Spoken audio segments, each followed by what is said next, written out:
মিডিয়ার সামনে বাণীর গালে চট দিয়ে তাকে বাড়ি থেকে বের করে দিল ঈশানী। অন্যদিকে অনিরুদ্ধ এবং বাণী মিলে একটা খাবারের দোকান দেওয়ার চিন্তা করলো। এমনটাই দেখতে পারবেন আজকের পর্বে। গল্পের শুরুতে আমরা দেখতে পারবো ঈশানী এসে অনিরুদ্ধকে বলে, অনিরুদ্ধ কিসের ঘটনার কথা তোমরা বলছো? সেদিন ভ্যালেন্টাইন দিনে যে ঘটনা ঘটেছিল সেই ঘটনার কথা কি তোমরা বলছো নাকি? এরপর তখনই বাণী এসে বলে, সেদিন কোনো ঘটনাই ঘটেনি, বরং এই ঘটনাকে ঘটানো হয়েছে একটা মিথ্যে নাটক সাজিয়ে, ষড়যন্ত্র তৈরি করে। মৌলি তখন এসে বলে, হাউ ডেয়ার ইউ, তুমি কি বলতে চাচ্ছ? তুমি কি আমার উপর কোনো প্রতিশোধ নেওয়ার চেষ্টা করছো? মিথ্যে কথা বলে আমাকে ফাঁসানোর চেষ্টা করছো? সেদিন কি হয়েছিল না হয়েছিল তুমি কি বলতে চাচ্ছ? যে মিডিয়ার সামনে আমি মিথ্যে কথা বলেছি? কি প্রমাণ আছে তোমার কাছে? বাণী তখন বলে, বাণী কোনো প্রমাণ ছাড়া এখানে আসেনি, আজকে আমি সমস্ত প্রমাণ মিডিয়ার সামনে তুলে ধরবো।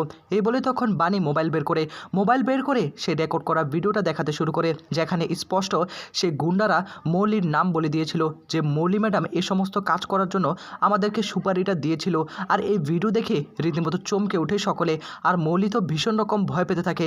মিডিয়ার সকল লোকেরা তখন সেই ভিডিওটাকে ভিডিও করে নিতে শুরু করে, টিভিতে সম্প্রসারণ শুরু হয়ে যায়। আর এটা দেখে ঈশানীর মাথায় আকাশ ভেঙে পড়ে। তখন বলে ওঠে, কি ব্যাপার, এখনও কি এবার বলবেন যে এই সব কিছু মিথ্যে ছিল?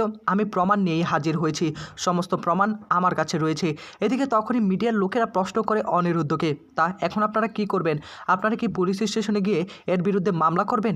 কথা শোনার পর তখনই ঈশানী বলে ওঠে, আমি জানি না অনিরুদ্ধ তুমি কি করবে, কিন্তু অনিরুদ্ধর জায়গায় যদি আমি থাকতাম অবশ্যই আমি আইনি পদক্ষেপ নিতাম। দেখো অনিরুদ্ধ, আমি তোমাকে একটা কথা বলে দিচ্ছি, তোমার মনের মধ্যে কি চলছে সেটা একমাত্র আমি বুঝতে পেরেছি। তোমার মান সম্মান সকল কিছু নষ্ট হয়ে গিয়েছে।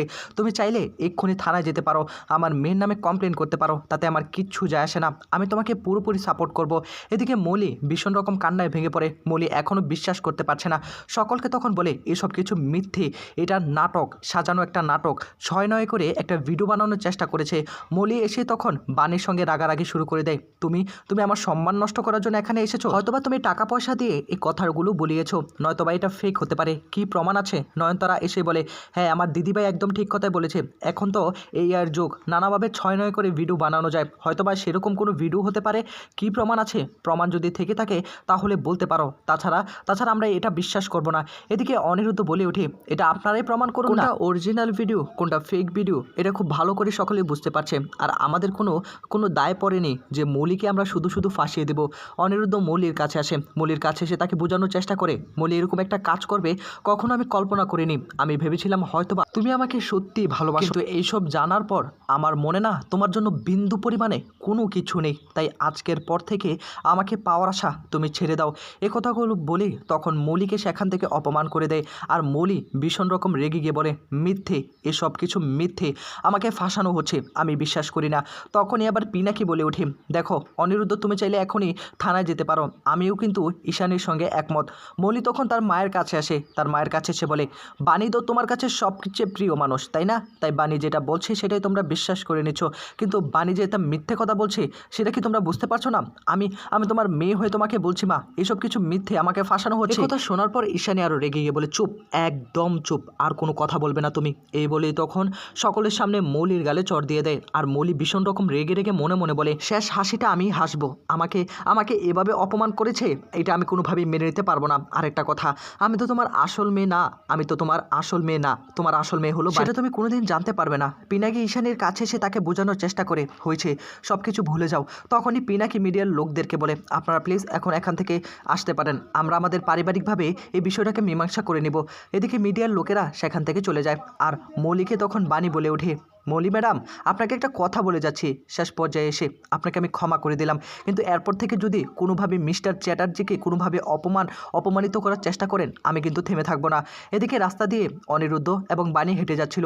হঠাৎ করে রাস্তার মধ্যে দেখতে পায় যে অনিরুদ্ধর ছবি দেয়ালের মধ্যে কে বা কারা যেন সেগুলো টাঙিয়ে দিচ্ছে। আর সেটা দেখে বাণী ভীষণ রকম চমকে ওঠে এবং সেখানে গিয়ে দেখতে পায় যে আসলে কিছু একটা করছে। তখনই পাড়া প্রতিবেশী সকল লোকেরা অনিরুদ্ধ এবং বাণীর কাছে এসে ক্ষমা চায়, দেখুন আমাদের ভুল হয়েছে, আমরা আসলে আপনাদেরকে ভুল বুঝেছি। সেদিন ঘটনা ঘটার পর থেকে আপনাদেরকে অনেক অসম্মান করে ফেলেছি, তাই আমাদেরকে ক্ষমা করে দেবেন। আমরা আসলে বুঝতে পারিনি আপনি যে এত ভালো একজন মানুষ। অনিরুদ্ধ বলে, আপনাদের সঙ্গে আমাদের হয়তোবা সাময়িক পরিচয়, হয়তোবা আপনারা ঠিকঠাক মতো আমাদেরকে চিনতে পারেননি, আপনারা কি করে জানতে পারলেন? তখনই পাড়া প্রতিবেশী সকল লোকেরা বলে ওঠে, এখন তো টিভিতে দেখতে পেলাম আসল সত্যি ঘটনাটা, যে আপনাকে ফাঁসানো হয়েছে। এসব কিছু জানার পর বাণী তখন অনিরুদ্ধকে বলে, মিস্টার চ্যাটার্জি, আমি বলেছিলাম না আপনার হারানো সম্মান আপনি ফিরে পাবেন?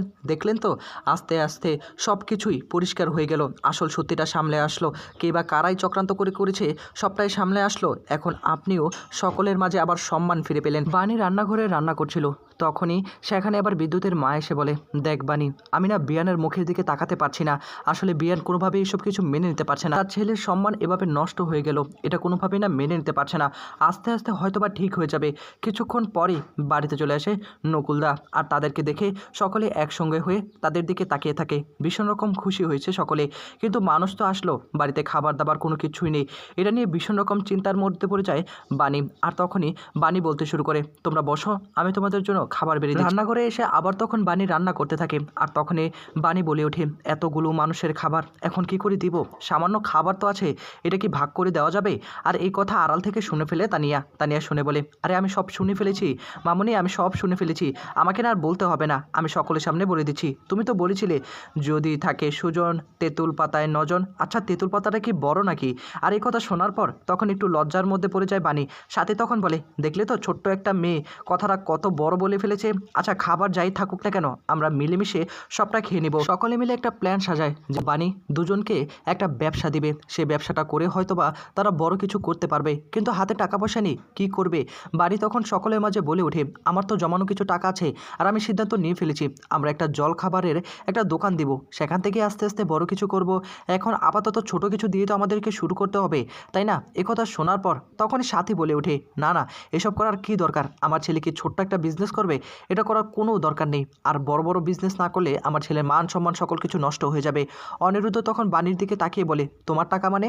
দেখো, তোমার টাকা আমি কোনোভাবেই নষ্ট করতে চাচ্ছি না, অনেক টাকা আমাকে দিয়েছো তুমি, আমি তোমার টাকাগুলো আর এভাবে ফেলতে চাই না। তখনই আবার বাণী বলে, না, টাকা নষ্ট করবেন কেন? টাকাগুলো তো ব্যবসার কাজে আমরা ব্যবহার করব, আর আমি দোকানের নামও ঠিক করে ফেলেছি, অনিরুদ্ধ টিফিন সেন্টার, এটা নাম আমি সিলেক্ট করে ফেলেছি। অনিরুদ্ধ বলে, তুমি আমার নামে এই সেন্টার খুলবে? কিন্তু কেন? ব্যবসা তো তোমার, তাই না? বাণী তখন বলে, আমার অনেক দিনের আশা ছিল যে মিস্টার চ্যাটার্জি আপনার নামে আমি একটা দোকান খুলবো, আপনার নামে দোকানটা খুললে হয়তো বা আমি তাড়াতাড়ি সফলতা পাবো। আর আমরা তো প্রতিজ্ঞা করেছি আমরা যাই করি না কেন একসঙ্গে করব, তাই আমার এতটুকু আবদার কিন্তু আপনাকে রাখতেই হবে। অনিরুদ্ধ বাণীর দিকে তাকিয়ে থাকে, কোনোভাবেই তার আবদার কোনোভাবেই সে নিতে রাজি নয়, কেননা তার কাছে টাকা পয়সা নেই। বাণীর জমানো টাকাগুলো দিয়ে এভাবে যদি সব কিছু শেষ হয়ে যায়। এই কথাগুলো শোনার পর তখনই সাথী বলে ওঠে, আমি বলছিলাম কি বাণী, এসব করার কি দরকার? এসব করার দরকার নেই, ছোটোখাটো বিজনেস দিয়ে কিচ্ছুই হবে না। এদিকে তখনই আবার নকুল বলে ওঠে, বলছিলাম কি, আমি একটা কথা বলে দিই, মানুষ কিন্তু ছোট থেকেই বড় হয়, আস্তে আস্তে বড় দিকে যাবে। আর হ্যাঁ, অনিরুদ্ধর কিন্তু অনেক বছরের অভিজ্ঞতা রয়েছে, আমার বিশ্বাস কয়েকদিন পরে একটা বড় ব্যবসা প্রতিষ্ঠান হবে আস্তে আস্তে। এখন আপনারা যদি সম্মতি দেন তাহলেই হয়ে যাবে। বাণী তখন সাথীর কাছে আসে এবং বলে, মাসিমণি প্লিজ আমার কথাটা প্লিজ রাখুন, আমার কথাটা এইভাবে ফেলে দিবেন না, আমাদের এখন কিচ্ছু করার নেই, ছোটো থেকে শুরু করতে হবে। আপনার আশীর্বাদ যদি না থাকে আমরা কিচ্ছু করতে পারবো না, আপনার আশীর্বাদ পেলে আস্তে আস্তে আমরা বড় কিছু করব। সাথে কোনোভাবেই তার ছেলের মান সম্মানটা নষ্ট করতে চাচ্ছে না। ঠিক সেই মুহূর্তে বিদ্যুতের মা এসে বাণীকে বলে, বলছিলাম কি বাণী, এসব কিছু থাক না, বিয়ান যেহেতু চাচ্ছে না, তাই আমিও বলছিলাম কি এই ব্যবসাটা না করাই ভালো হবে। বাণী তখন সাথীর কাছে এসে তাকে বোঝানোর চেষ্টা করে, এভাবে আমাদেরকে ঠেলে দিবেন না, আপনার আশীর্বাদ যদি না থাকে তাহলে কিছু করতে পারবো না। দেখুন, আস্তে আস্তে আমরা বড় ব্যবসাটা গড়ে তুলব, কিন্তু আমাদের আপাতত যেমন টাকা পয়সা আছে সেটা দিয়েই করতে হবে। তখনই সাথী ভাবতে থাকে যে বাণী আসলে সত্যি কথাই বলেছে, এখন আস্তে আস্তে ছোট ব্যবসা থেকে বড় করতে হবে, এছাড়া আর কোনো উপায় নেই। বাণী তখন সাথীর পায়ের নিচে এসে বসে থাকে। নকুল তখন বোঝানোর চেষ্টা করে, আমারও ঠিক একই কথা। পর্যন্ত সাথী রাজি হয়ে যায় আর বাণীকে বলে, আচ্ছা ঠিক আছে, আমিও রাজি হলাম। এদিকে এই কথা শোনার পর বাণী ভীষণ রকম খুশি হয়ে দেখা যাবে সাথীকে প্রণাম করতে শুরু করে। আবারও তখন অনিরুদ্ধর কাছে এসে বলে, আপনার কোনো আপত্তি আছে মিস্টার চ্যাটার্জি? তখনই অনিরুদ্ধ চুপ করে থাকলে বাণী মনে মনে বলে, তার মানে মিস্টার চ্যাটার্জির এখানে সম্মতি আছে। পরের দিন দেখা যাবে ঈশানী এবং পিনাকির বাড়িতে চলে আসে বাণী, আর তাদেরকে এসে প্রণাম করতে শুরু করে। আর এটা থেকে সকলে প্রশ্ন করে, কী ব্যাপার, হঠাৎ করে প্রণাম করছো যে? বাণী তখন বলে ওঠে, আমরা একটা ছোট ব্যবসা দিতে যাচ্ছি জল খাবারের, আর অনিরুদ্ধ টিফিন সেন্টার আমরা নাম রেখেছি, আপনারা যদি যদি সেখানে আসেন ইনভাইটেড হয়ে, মানে উদ্বোধনের কাজটা একটু সারতাম আর কি।